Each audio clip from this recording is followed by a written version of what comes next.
And welcome to the Protagonists. Nice to have your company. Today we're looking at something a little bit closer to home, my home city, Melbourne. And Victoria is my home state. A long time ago, lived many parts of the world, and now living in Queensland, where it's one day it's wet and next day it's even wetter. Crime in Victoria has experienced a significant surge. Motor vehicle thefts, property, deception, and youth-related violent crimes are major concerns with high crime areas identified in Yarra, Port Phillip, and Greater Dandenong. Also, I notice in Mildura, of all places, it's a very high crime area in northwest Victoria. Compared to other states, Victoria is a clear leader in crime stats. The Insurance Council of Australia noted that motor vehicle theft claims decreased in every state last financial year, except Victoria, which experienced the largest annual increase on record, with claims rising by 70% in Melbourne. Big retailers also call out Victoria as the worst state for retail theft and customer aggression. Recently, there's been a spate of more than 20 attacks on prominent restaurants, bars and clubs, now described as Melbourne's hospitality wars. The crimes are minor skirmishes. A city nightclub was firebombed and a brothel was sprayed with bullets. It's one thing to discuss organised crime. However, serious crimes perpetrated by Victorian teenagers on a nightly basis is equally disturbing. Victoria's lax bail laws, if you can call them that, encourage young offenders who were usually immediately released. Tightened bail laws for serious offences in 2024 make no impact if judges and magistrates continue to show leniency and have such scant regard for the people of Victoria. Criminal activity is not constrained. Will kill the state, and law-abiding Victorians can expect more curbs on their civil liberties and more intrusive surveillance. The question is that what is planned? Is this all a big plan? A change of government is unlikely to achieve more than a rearrangement of the deck chairs. And my panel today is Harry Hatzikalimenos. He's a retired he's a retired detective and award-winning person because he's very good pushing buttons here, and we don't seem to have anything working. Also, Dr. Vicky Petritis, an award-winning true crime author and podcaster and educator, and Jeff Shaw, a Victorian Liberal and independent MP and author of the book Dan Andrews Unmasked. We're just trying to get things working here, which we don't have it at the moment. So what I might do is just do this. This is all very inconvenient to say the least, but I'm going to go over to here and push this one instead. And then we have action. First of all, thank you for joining me. Can you tell me, first of all, Harry, and great to see you again, your thoughts on Victoria and the crime, and look at Melbourne, look at the restaurants being bombed, and the reports are that they are crime gangs from overseas recruiting children. Yeah, I think the issue is pretty much we have no law. We've turned into a lawless society, basically, and this has come from the top all the way to the bottom. We're seeing our politicians, our bureaucrats, getting away with blue murder, whether it's paying for their expenses, being caught, then paying it back, or trying to justify them when they're not being justified. It's within the rules. We've had look, didn't we have 350,000 just come in January? We've had a big problem with the Sudanese and certain other ethnic individuals in Victoria, but it's happening all over Australia, in Northern Territory, in Queensland, like Logan, those sort of areas. Basically, it's societal. Society's been disrupted, and it's been done on a number of levels, and we're seeing decades, and it all started with Gough Whitlam, where the safety net was to have welfare people, and we need to help those that are less fortunate than ourselves, who are struggling to get a job. And now we're seeing we're pretty much we're pandering to everyone and everything. We seem to be having some hiccups at the moment, which is just dandy. So what we might do is just go straight back here. Vicky, thank you for joining us. What's your thoughts on the crime in Victoria? I think that we always have to look at the causes of the crime. And, living in Melbourne, I think it is disturbing to see in the paper nearly every day that you've got another firebombing or another, person rushing up to a restaurant or a hospitality venue and throwing a Molotov cocktail. I think that is really disturbing to live in a place that now becomes the norm, and it hasn't been the norm. But as a crime writer and as a researcher, I always like to look at, well, what's happening? What has changed to perhaps bring this about? And I was having a really interesting discussion a few weeks ago with somebody who knows about this, and he was talking about the government excise on alcohol and tobacco, and that when you raise the excise so much that you almost invite, this is a federal government excise, that you almost invite criminal organisations to undercut tobacco and alcohol, and then all of a sudden the flow-on effect is the targeting of, I guess, venues or shops that aren't selling the undercut tobacco. So it's always, let's look to the causes of this to try and figure out, because you can't sort of play whack-a-mole with this. You can't go, we've caught that one, and we've caught that one, and we've caught that one. You've got to go, well, what's causing it? Why now? What has changed? That's the question that I would ask as a researcher. Yeah, I do agree with you. I think we need to ask these questions. Jeff Shaw, though, what's your thoughts? And we'll get into these things too, because I think there are many questions to be asked. And even though we are having a conversation, we only have an hour to discuss this. I think it's better than not discussing it. I think because I feel very sad about Victoria. I feel very sad about Melbourne. I mean, Melbourne's a magnificent city. It's a restaurant city, restaurant and cafe city. And if we have this headache, have this crime running around, blowing up restaurants and cafes and all sorts of things, it doesn't augur well for just the backbone of Melbourne, does it? Does it, Jeff?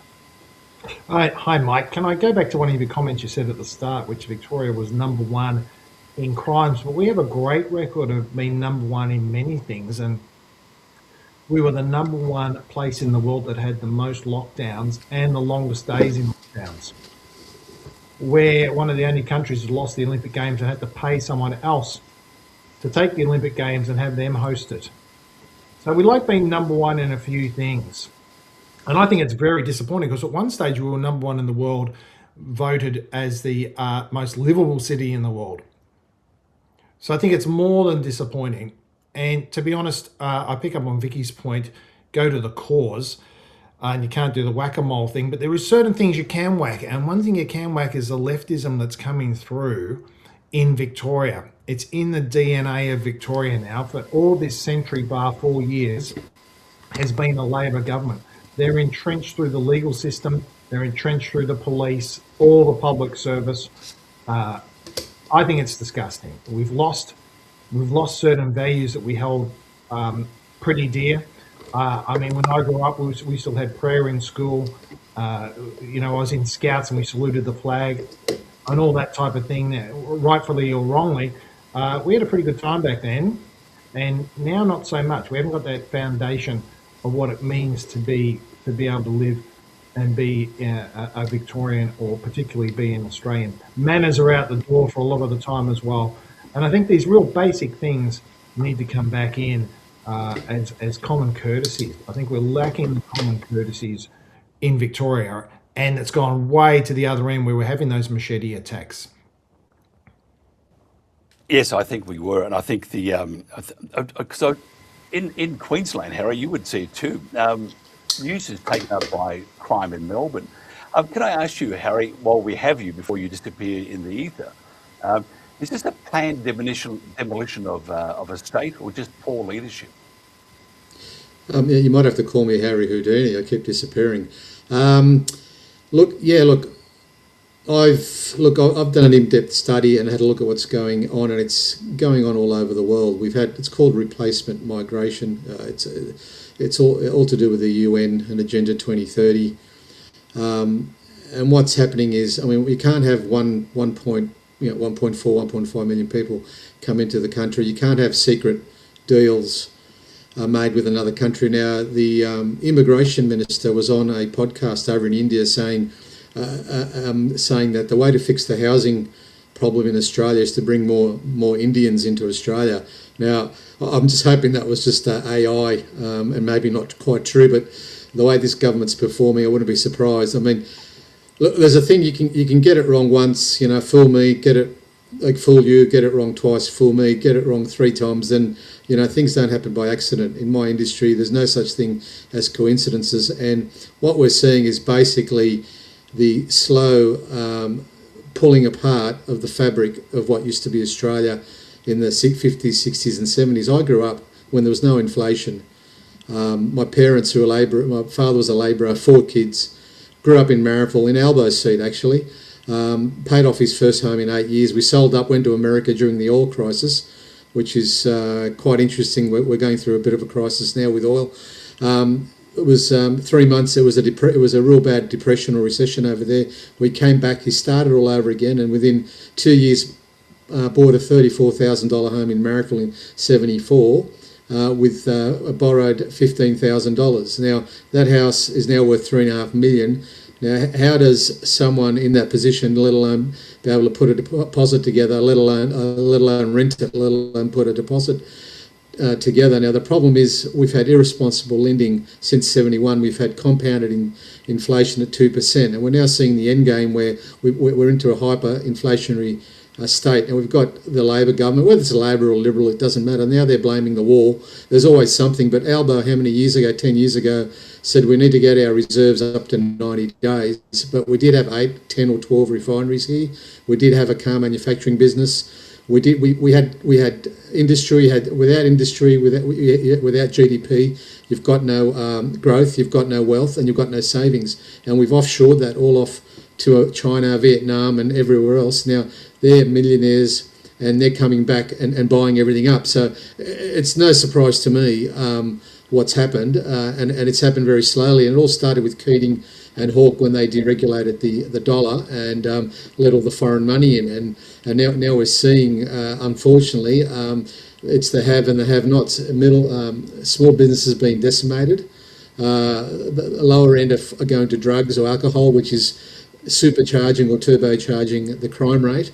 And we've got the super elites at the top making all the money, taking all the money, all our resources. We're a very resource-rich country. Qatar pays dividends to their people, but we're not getting that. The government's getting its share, its tax. The unions are getting their tax. Big corporations are getting their share, I should say. And unfortunately, we the people left to fend for ourselves. And it doesn't matter how much the welfare you get. The way this is going, your Centrelink is not going to buy you anything, and that's the problem. And it's just getting worse. Doesn't matter how much we look at, and we've got a budget coming now in, in less than 2 weeks, and where they're coming in for those that are actually working and trying to not live off the government, not live off the taxpayer, and now they're coming for them because they've taken everything else. So what we really need to happen is that we need to the whole system needs to be revamped. We need to go back to what we were doing, get rid of all this rubbish, all this noise, and all these departments and all these bureaucrats that are sitting there being paid big money that are producing zero. Like these fast speed rail, I think what 10, 15, 20 million, they do one report a year. I mean, there's so many departments and we give so much money overseas, and now we've spent another 74 million, I saw, for Asia and the AFP and whatever to go online and troll and try and use the legislations there to put people before the courts to potentially make their numbers look good. So yeah, we're in a very dire situation, and unfortunately Labor or Liberal aren't going to save us. It's up to we the people to demand something different. Vicky, can I ask you, when we could talk about conspiracy theories and everything, I'm just wondering though, instead of trying to plug the holes of this boat that's sinking, why don't we go and drain the ocean out?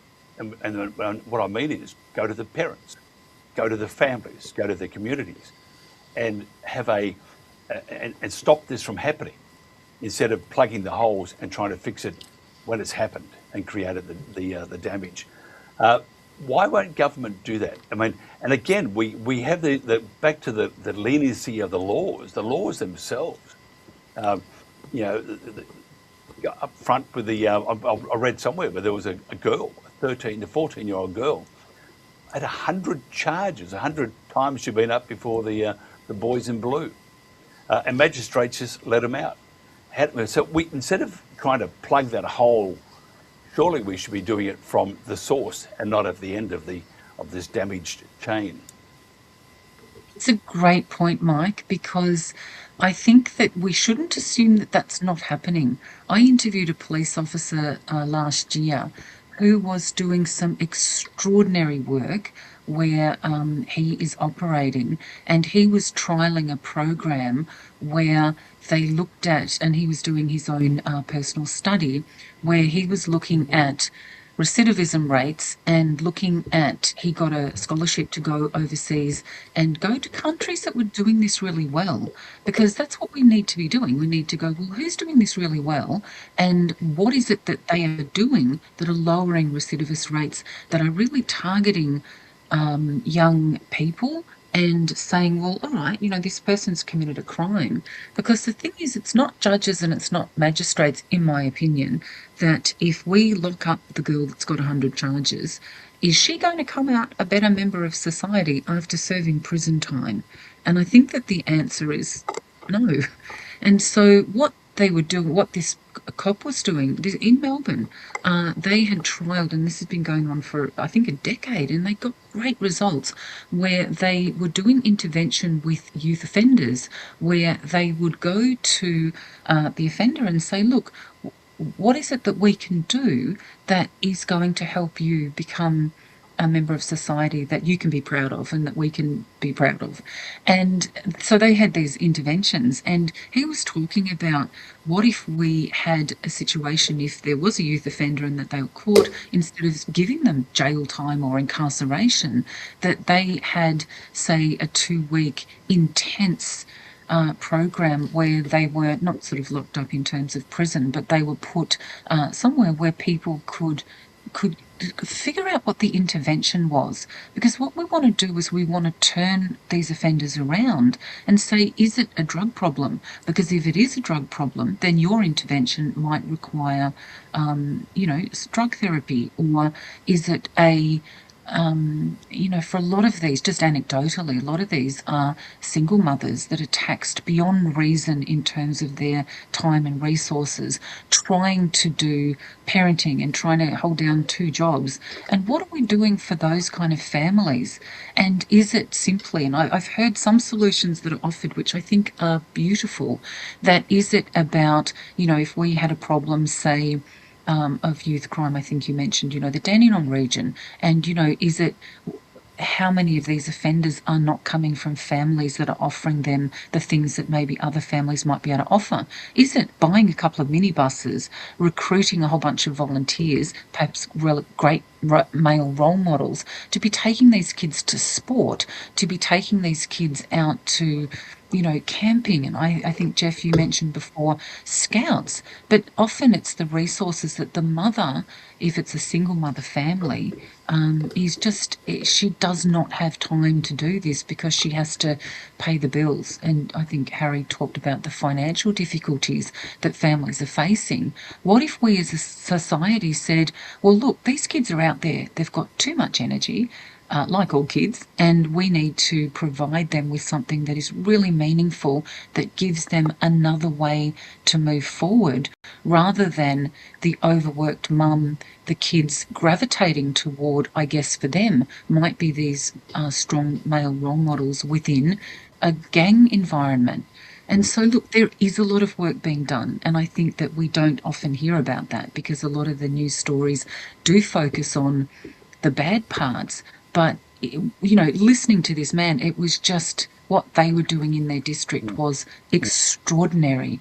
And I just think that don't assume that nothing's been done. We just need it to be on a bigger scale. Jeff, if we, as society, not society, has the community, the Victorian community, Melbourne community, is it got this great split down the middle? It's just disintegrating. It's falling apart because we're talking about stuff that should not happen. How the hell can you let children, 13 and 12 and 13, be running around the streets, late at night into the early hours of the morning? Parents don't give a rat's. The pop up to the magistrate, off they go again. Community shakes its head. Oh, it's a terrible thing. Nothing is being done. Well, no, nothing has been done. The Labor government have come out and they said they are tightening the bail laws. Liberal came out with a policy when Brad Batten was in as opposition leader last year that it was a one-liner that was taken away. It was something like, I can't even remember it now, it was like break bail, get jail. But Labor came out and squashed that by saying we're going to have tougher laws.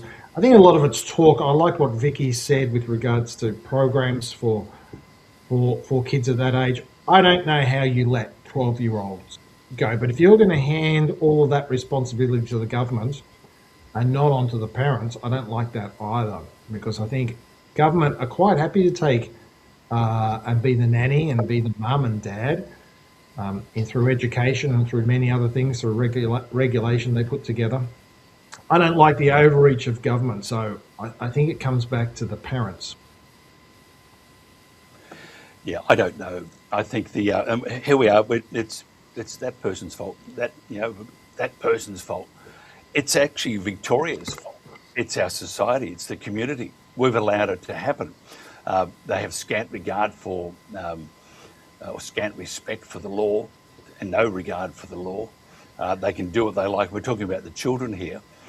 Harry, as a copper, and even though you did a great deal dealing with the grown-ups who are crooks, you would have seen, and you see it now in your area on the Gold Coast, which is rocketing along with crime, and mainly from children who should not be out. What do we do? How do we stop it? Go back 30 or 40 years ago, they'd say, give them a foot up the backside. Teeth, but truly, it didn't do me any harm. And it's wrong saying that, because you should never resort to violence to stop violence. But the respect for the parents, the control the parents have, the family unit is no longer, the community unit is no longer. We're just plugging holes of the Titanic. We know what happened to the Titanic, it sank. So we're going to sink too unless we can do something, because we can't keep, look at the machete bins. What a joke they were. They just get big cooking knives. Truly, it's all politicking, isn't it? Yeah, look, we've got a real problem with our youth, and the issue is it's twofold. It's what they're being taught and what they're not being taught at school. You've got teachers that want to do a good job but are hamstrung because they can't discipline or haven't got the tools to discipline, and there's disruption in the classes. And the problem is with what's going on, children, with the financial issues we've got now and everything else going on in the world with the geopolitics, children are not given any hope, and they're not allowed to be children. So what happens is, when that happens, you'll go looking elsewhere. And we've got social media, obviously.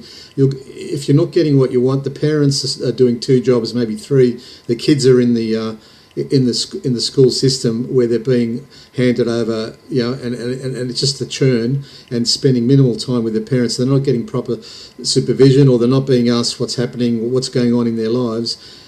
And this creates some issues. And then we've got other issues where parents who want to get involved are having their children interfered with, and I call it child grooming, where they're being told at school that they're one gender, or they're not one gender, they're the other, which is really child grooming. It's actually, if you did that in the park, you'd be charged with a child grooming. It's a pedophile offence. So we've got teachers that believe that you've got a percentage of teachers, people in the system that believe that this is okay because we've got to be inclusive, but I don't believe that. The legislation is very clear now. Our government's allowed this, and they're still allowing this, and this is where the confusion comes.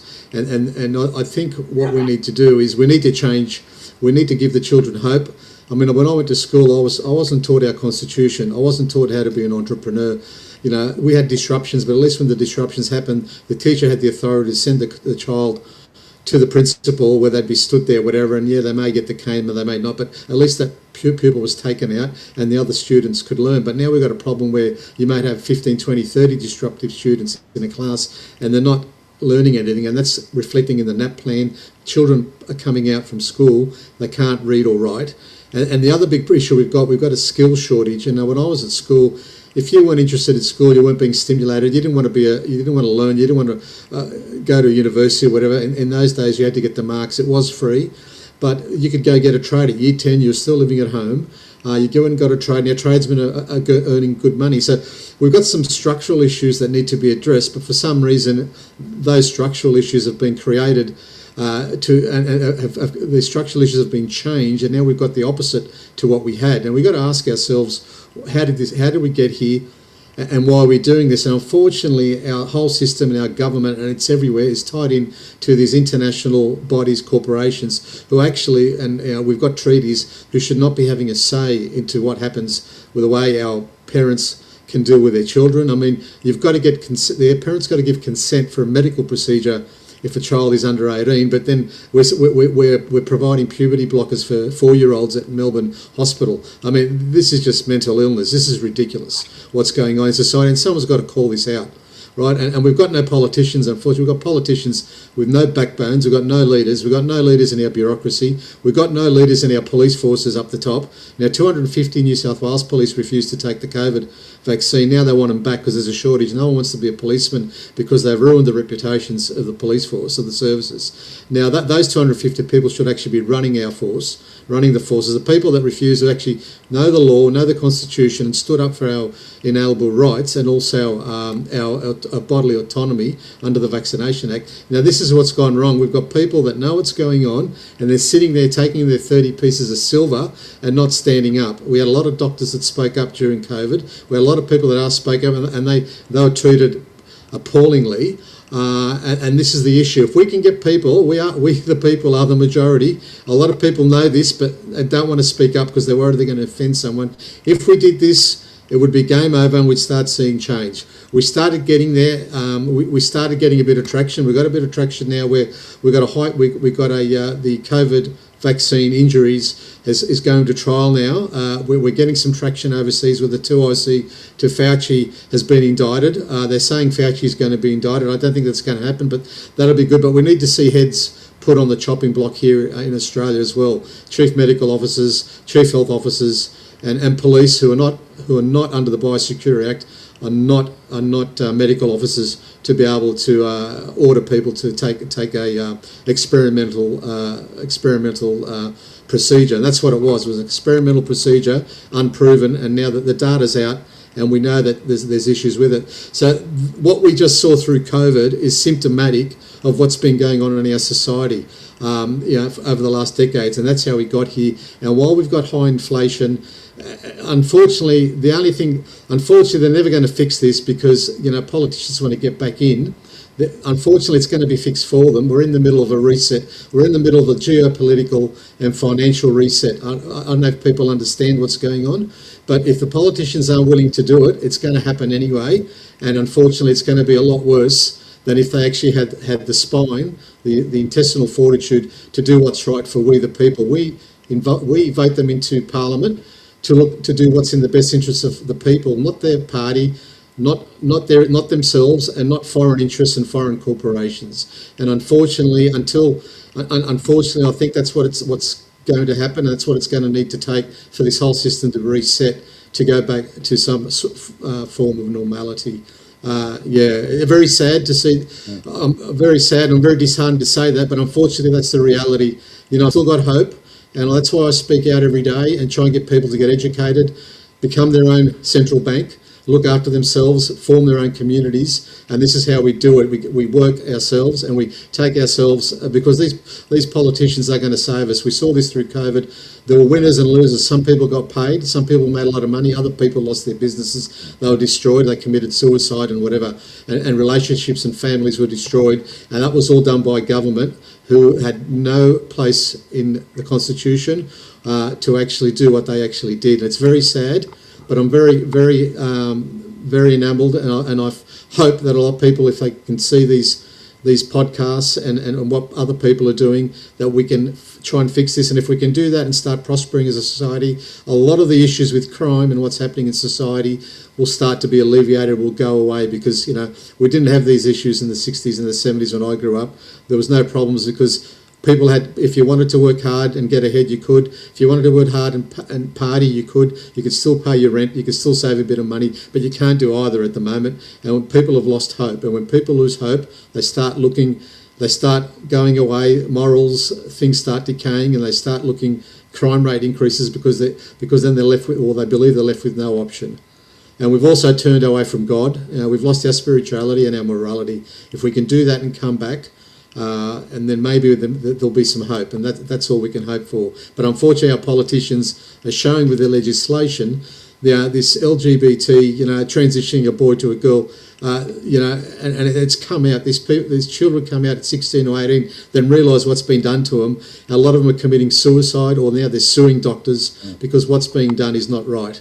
And we need to address that. And if we address that and a lot of other issues, hopefully we can have some hope for our youth who are the future, and we need to educate them. And that's what this social media bans and all these ASIO bills and all this is about, stopping people speaking the truth and stop speaking out about what's happening in our world today and what the governments are actually doing. And unfortunately, there's a lot of people that believe this stuff and think that what they're doing is right. Fair enough, but I don't believe they're in the majority. I think they're in the minority, and a lot of the people know what's right and what's wrong, and are just staying quiet to just stay quiet to get along with everyone else. But that's not how we change things. We change things by speaking up and taking action, peaceful non-compliance, and that's why they're trying to take away our right to political free speech, unfortunately, because we're now at the end game. Yeah.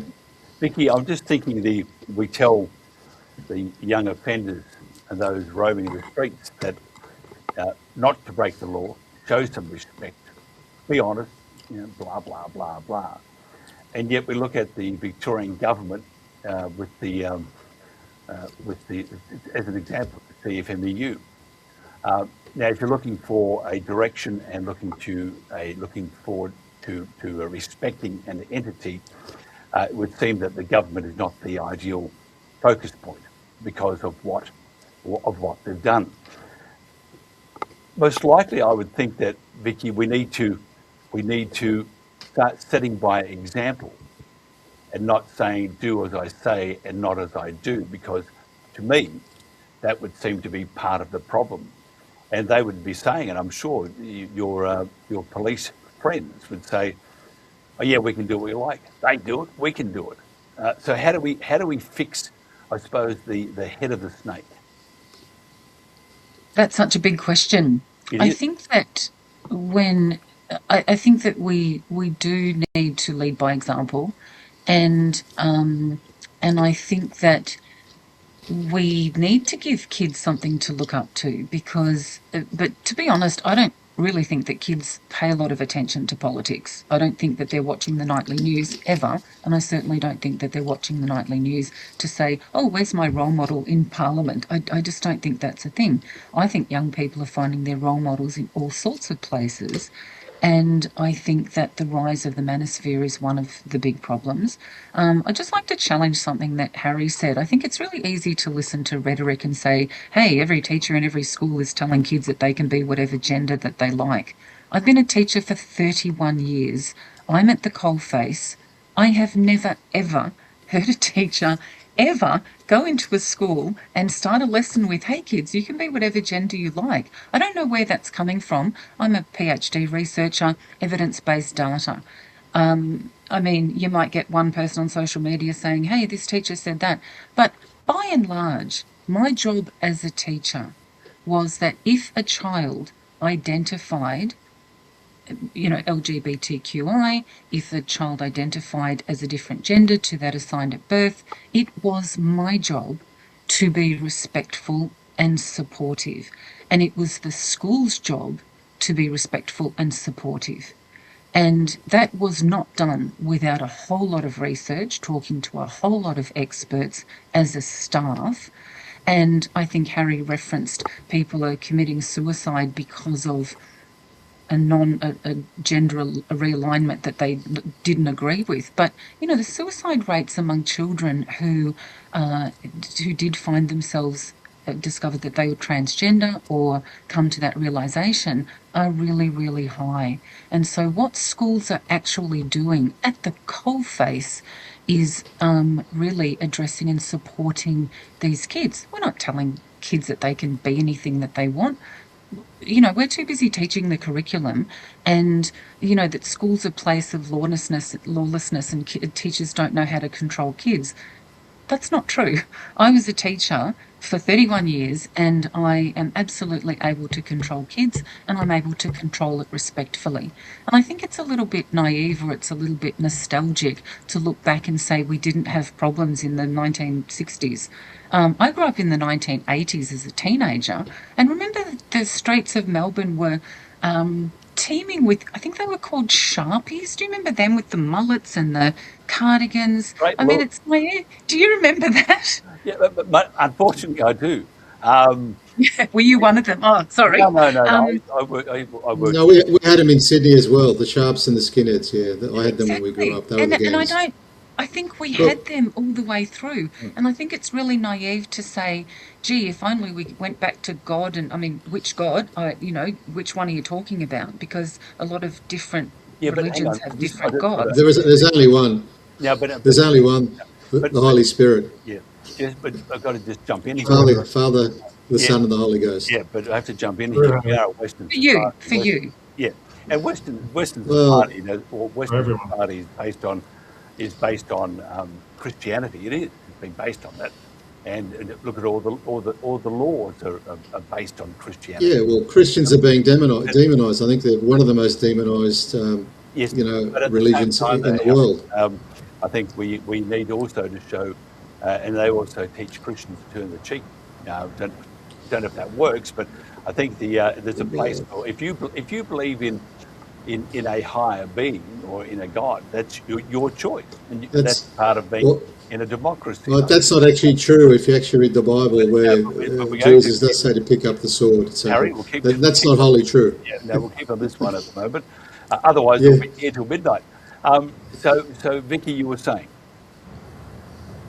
I just think we need to be realistic about what is actually happening in schools, because when we've got rhetoric that says, hey, all teachers are doing this, teachers don't know how to control kids, teachers aren't teaching properly. No, that's not what I said. I think you're misquoting me. That's not what I meant. And you're generalising again, but I wasn't generalising. So maybe you mistook my comment, but that's not what I meant.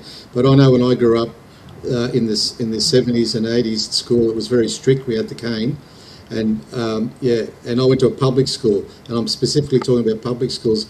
And I have a lot of interactions with people and the youth and whatever. And a lot of people, this is the feedback I'm getting from parents. I've been researching. Look, I actually failed my HSC. I only got 99 out of 500, so I'm not that smart. But I've been researching these topics since about 2008, and looking at what's happening in the geopolitics. And I think we're all talking about trying to fix specific problems, but we've got to get to the root of what's actually happened. And whole of society has been socially engineered, and we're now at a point where we're seeing what's the fruits of that labour, whether you think it's good or bad. And I think the question is, how do we get here, and how do we fix it? And unfortunately, there's no easy fix. We can put band-aids, and that's what's being done, but nothing's working. And I think that's the point I was trying to make. Sorry for interrupting. So, Vicky, part two. I'm just shuddering at the thought of the cane. These things didn't work because I don't know any person, myself included, who was physically not caned, but with a ruler back in the 1970s. I don't know any kid that gets caned that then says, wow, I'm going to be a better kid. They just go, I hate you to the teacher. Like, it doesn't work. Like you said before, Mike, you can't I didn't violence. say it You worked or can't. not. I didn't say that it worked or not. I just reiterated factually what was happening when I went to school. That I didn't say Thanks. that it worked or it didn't work. I'm just stating what was going on at the time when I was at school.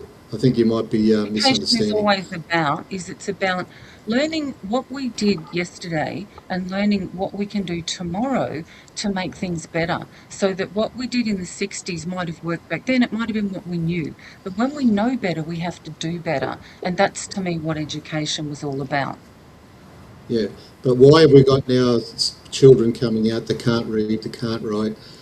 We didn't, we, you know, I just don't understand what's happening in the schools. I'm talking about public schools. In the private schools, you're getting a better quality of it. You're paying, you should be getting a better quality education, you would think.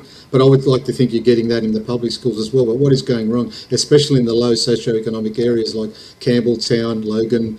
I'm not sure where Melbourne areas are, but I'm saying we're getting a lot of problems. Yeah, I don't know I just don't understand what's happening in those schools. And we've got, like you said, we've got children that have been charged 100 times. Was it a 13-year-old? Yeah, so obviously I would like to think that they were going to school. So yeah, these sort of issues are rising, which weren't here in the past, and how did we get here? And that's sort of what I'm trying to reference from what used to be like to what it is now. The reality of what was back then in the 70s and the 80s to school now. And I, Same And I, things and I that know, you, look, and I know I've got a lot of school teacher friends who've told me certain stories, whatever. So I'm not just referencing. I'm just, and I don't want to generalise, but that's, it is a difficult subject that we're discussing. Yeah, it's nothing's straightforward, nothing simple. Yeah. can I just ask? I was going to swing over to Jeff for a second because he's looking a bit lonely at the moment. Jeff, I the was reminiscing about the times I had the cane, and I agree with Vicky. I didn't like the person who did it, but I also agree with Harry. It made me not want to do it again. But go ask your question, Mike. No, I'm just thinking now they pay to get the cane, but they're not children; they're adults. A good spanking doesn't hurt anyone. But anyway, I was just thinking though, if you look at where we are now, it didn't happen just like that. It's been this slow creep, and so therefore all governments are to blame. We can't just blame one government. And Vicky, uh, uh, obviously a great teacher, but I also have heard similar things that the standard of education is just appalling. I'm not attacking the teachers because a friend of ours is a teacher, and she was saying that we went through some of the stories, and they are horrific. They excuse not even mediocrity. That's a bit too good for some of the results they're getting. And I think that's where Harry is getting back to what he was saying. He was saying that we need to actually take stock of where we're at, and every government, Jeff, from the last since Jeff Kennett left, in my opinion, having lived in Melbourne for a great number of years, I would say that the state, whether it was Labor or Conservative, it's gone down this slow path of putting up with things, respecting. We have to have respect for all that they believe in. Well, before you have respect for someone, they also need to reciprocate and have respect for you, because otherwise it will not work. So all the governments, Jeff, your government, the Labor governments, they're all to blame. How do we? Have we learned? Have we learned from our past mistakes to be able to fix things, as Harry was saying? I agree in part with you. Can I just make it clear? My government, I don't have a government. I'm not in government, and I left the Liberal Party. So between when Jeff Kennett left in 1999 until now, the Liberals have only been in 4 years. So yeah, okay. So you could say yes, it's been a gradual downhill, but I'm saying that there's a leftist ideology that's more than crept in to at the society, and I'll speak for Melbourne because that's where I live. That is more than crept in. In fact, when Dan Andrews won in 2014, He smashed it in. Things like Christmas carols being taken out of school, RE being taken out of school. These have all impacted. Locking us down for 263 days, the longest lockdowns in the world, impacted people's mental health. People that I've spoken to, people I've interviewed through my book, also. So, yes, I agree that all governments are responsible, but particularly in Victoria, it's been a leftist thinking. Now, you can have leftist thinking on the conservative side as well. And believe me, Ted Baillieu was a leftist thinker in the 4 years that he was in. So what I point to, and I agree with Harry as well, it's a lack of God, and the God that I'm talking about is Jesus, in society, and it's been a free-for-all. It's been a free-for-all. In fact, I heard this interesting thing not so long ago that said, out of the devil's playbook, one of his commandments is "do as thou wilt," and that's what we're doing in Victoria. We're pretty much doing whatever we want. The government do it by writing in legislation on a particularly think of COVID, the lockdown period, where he would make announcements on we're going to close at 12 o'clock that night. So they were making up legislation on the run that everyone had to adhere to. And this was devastating to communities. He did it one time, if I can mention this one, on Valentine's Day. The restaurants had already ordered and prepared for their big day, Valentine's Day, and he closed it down. Thousands and thousands of dollars spent by restaurants, all gone to waste, not to be recouped. This is devastating impact on families, devastating impact on our economy, and on individuals. So even though it's all governments, I do say it's all governments as well, but it's a leftist ideology that leaves no hope.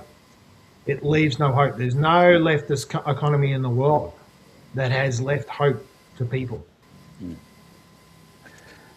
Can I ask you, Vicky, because you are a teacher, and as you said, you're on the coalface.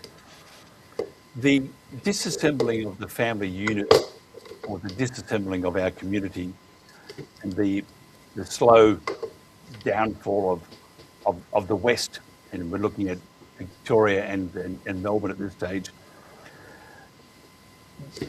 Western society is still based, and by the way, I'm not, I think anybody who believes in whatever, good on them. If they're a good person, they're a good person. But the Western society was based on Christianity. It always has been. And what we're doing is we are disassembling that belief. So you can have whatever belief you want. You can go down whatever path you want.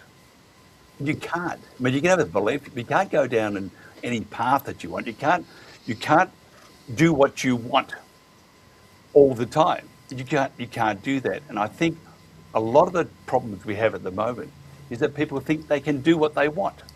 They don't have to show respect. They don't have to do that. They don't have to do that. And those things, respect, love, community, family, church, all that, were part of what made the West great. Now, are we seeing the disassembling of the West? I think we are. I think we have some terrible examples of politicians and public figures and stuff all over the world. They are doing a terrible thing to what was once a great civilization, the West. So as a teacher, though, if you and again, Harry and I have heard. I haven't spoken to Harry before this, but I've heard similar stories that in the school class, it is just push them through. Don't have them held up to any sort of accountability. Yes, and if you upset them, the teacher is told they are wrong. They have to make sure that child gets from A to B, B to C, C to D, and so on, whether they're good enough or not. So back to what I was saying originally, the family units, it doesn't teach the children what to do, where to do, how to do it. It can't, because it doesn't know itself. The education system, which used to be a great cop-out for families, it doesn't do it anymore. So if you don't teach the children at the start, it sounds like a song, But if you don't teach the kids at the start about respect, love, religion, whatever it is, all that sort of thing, getting on with your neighbour, if you don't teach them that, then we're going to have huge problems, aren't we, down the track? Does your school, the school you teach at, do they teach all those things that made the West what it was? Or is it now everybody can do what they want? You have that right to do what you want. And here's one more question for you. If you were to mark down a kid in school, what would the ramifications be? Because I know in Queensland, the ramifications are not good. You're not describing any education system that I've ever worked in. So I've never, ever, ever seen a proliferation of teachers saying, we just need to push them through. I've never seen that. Like every teacher is dedicated. Not push them through. They are going to make sure they go through. If you push them through, it's like this. But they have no accountability. They fail miserably. They can't spell. Some of them are truly, I heard some of the stories, I thought, goodness gracious me, this is just appalling. Yet it is accepted. And I'm going back to two institutions at the moment, the family, or three, family, church, and education system. The education system, unfortunately, was always the default parenting for children. And if all those have gone, if they have gone, what's happened to, what do we do? How do we fix it? Because that's the source of the problem. That is the root of the problem.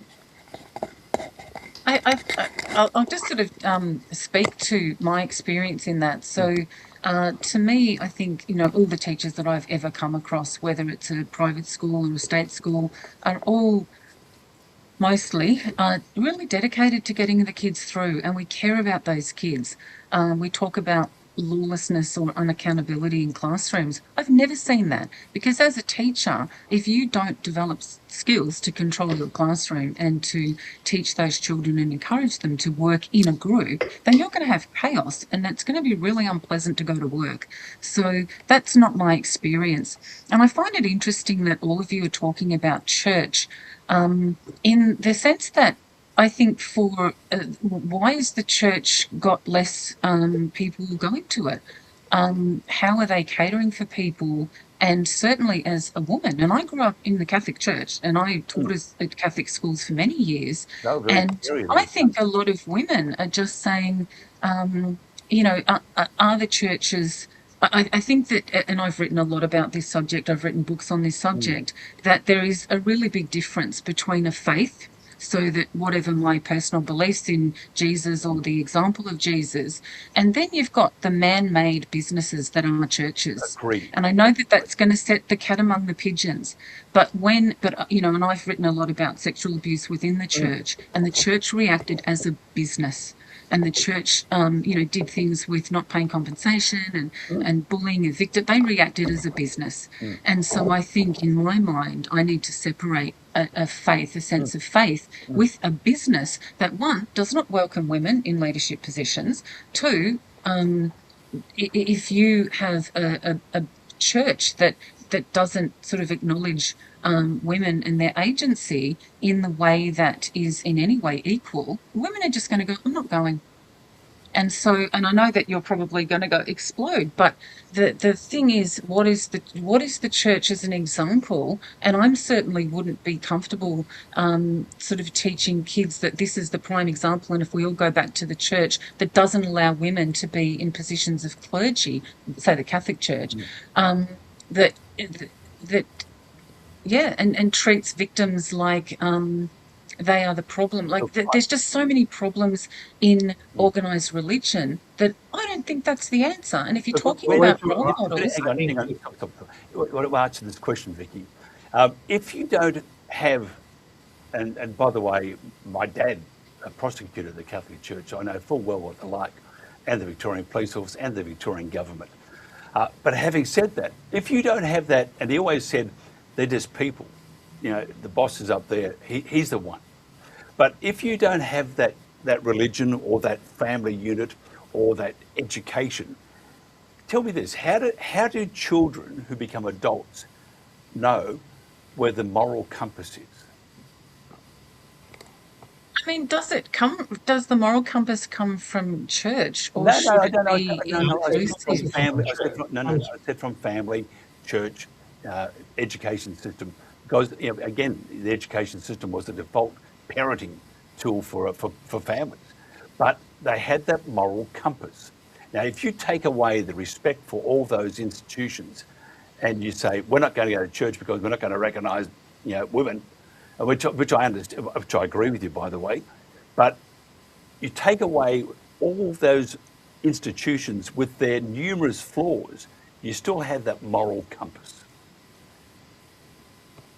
Yeah, look, I don't think the moral compass is gone. I have grandkids and we talk about sort of doing the right thing, and we talk about, and certainly in schools, that this is not something that we don't go into schools and go, wait, you kids, you can do whatever you want. And I don't necessarily think that a church is necessary in that process. And, if you teach in a school, and like I think one of the speakers said that religion is now banned in schools. It's not banned in Catholic schools, or it's not banned in Christian schools. If you want that for your kids, send your kids to those schools. But I wouldn't want to be sending a kid to a state school and getting religious instruction that just might be foreign to them. So I think it is in schools, if it's a Christian school. But I just think if we want to support families, we want to support fathers to stay in the family, because I think kids might benefit from having both parents. We want to support single mothers when fathers don't stay in families. We want to give loads and loads of money to education. My daughter was a school nurse at a school last year that lost, I don't know, $1.9 million in funding, and her job was discontinued. They had a violent event at that school that she had to intervene with as a medical professional, and now that school doesn't have a nurse. So if we're really serious, we need to put our money where our mouth is and fund education, fund families, fund mothers, because everybody is doing it really tough at the moment. And when you're working 6 days a week and you've got to work, 2 and 3 jobs to keep your house, as I know a lot of young families are doing, this is where the focus on children is less, because people are just trying to feed them and trying to keep a roof over their head, and that is requiring them to be away from those kids for too long. We are running out of time, isn't it a bugger? I was getting into this. Hey, Mike, Yes. while we're on religion, I can actually speak quite strongly on this. Well, I'm Greek Orthodox. I was an altar boy, and I don't know what's happening in the other denominations, but I speak to quite a few of the priests and a current bishop that I know that my mum taught scripture to. She actually used to go to the public school and teach students that were Greek, Greek scripture about their religion. But they're telling me that the youth of today, who've lost hope and whatever, there's a big resurgence, and it's 50-50 male and female that are being going and turning to Greek Christianity, and specifically I can speak to Greek Orthodox. It's happening on the Gold Coast and it's happening in Sydney, because I think like I said, the youth have lost, with geopolitics and what's happening in the world, they've got no hope, so they're looking for answers. Looking for answers and guidance, and we come back to morals and whatever. I think one thing that if you do have an upbringing and a background, like I was brought up to respect women and whatever, and we're told all this, that whatever, I think there's just some basic things and some basic principles that you can learn, whether it's religion or in the military, and get some discipline and understanding and respect. I think that's not a bad thing, but I think that there is a resurgence at the moment, and we've seen that in America, especially after the assassination of Charlie Kirk. So there's a big resurgence and in that sphere. But I think people have got to believe in something, or they'll fall for anything. I think that's another thing as well. So and the underlying principle is do no harm. And I think honestly, let children be children until they get, and then when they get to 18, they can do whatever they like. But do no harm is the underlying common law principle. And the universal law, and unfortunately we saw through COVID and what's going on now that governments and the bureaucrats are disregarding that. Unfortunately, governments come and go, and the problem is we've got these people entrenched in our bureaucracy, and that's where we need to weed out. Basically, we need just to get rid of the the top level management of all the bureaucracies in all governments and start again, because they've got these, whether they're left or right leaning principles, that's a paradigm that I don't believe in. We're all, yeah, it's just done there to keep us apart. And then again, we have this problem where we can't come together to solve the issues that we really need to solve to become a peaceful, unified society. Yep. Now, I said we have run out of time. I just want to get a final comment from all of you, if you don't mind. Jeff, how do we fix it? There you are. Tell me. Well, it's going to take a long time, but you can start doing some things, and you can start having people role models that people look up to. That would be one. And to be honest, for myself, my role model is Jesus. So that would be a role model that, I would advise people to follow. He's the way, the truth, and the life. And we are sadly missing truth in this era. So truth would be one thing. And it's not the Labor Party down here in Victoria truth-telling rubbish that Jacinda Allen spews out. Mm. It's the truth of Jesus and the Bible and the Word of God. Mm. Vicky, and just speaking of Jacinda Allen, we have a lot to do with the rural community, and it's a lack of respect. And go back to that word, respect. I think it's a very important word, and I think it's a sort of the conduit between one civilization and another. But the lack of respect for the people on the land has been just terrible, and you probably read about it anyway. How do we? And so we. I believe respect is what we need to bring back. How do you do that? I don't know. How do we fix it, Vicky? Well, as an educator, it's about education, and it is about funding schools that all children, like I've worked in a private school and I've recently done some work in a state school, and you think, there's a whole lot of kids going to a very different school experience because of the ability of their parents to afford it. Now, I think that when you look at countries that make education free and all education equal, that I think they have better outcomes. And so it is about education, and it is about supporting these kids, not to say there's a problem, but looking at these young kids, the girl with 100 charges, and looking to say, how can we help her? She's a child. How can we help her not continue to offend? What interventions does she need? And so it is about respect, but of course respect is always earned, isn't it? So we have to earn the respect. And I think, before we get into Harry, I think, Vicky, you are dead right. But I think the fact that this child, 13 or 14, has had those 100 charges or chats to the courts or whatever, I think that's an indication of where society is at. Because it just goes on, it still goes on. And even though they've taken out an order to keep her inside, so she can't go outside, I think as an indicator for our position in this universe, I think we're doing it pretty poorly at the moment. I think that, behind me at the moment, I've got a picture of it says "Welcome to Melbourne," and there's a restaurant being burnt down. That's what Melbourne is like at the moment. It's terrible because Melbourne is a great city. Victoria is a great state, but it's got people who need direction and need to learn that word respect. Harry, what do you think? Yeah, definitely. And it does start with educating our youth. And when I went to school, actually education was free. I went to a public school.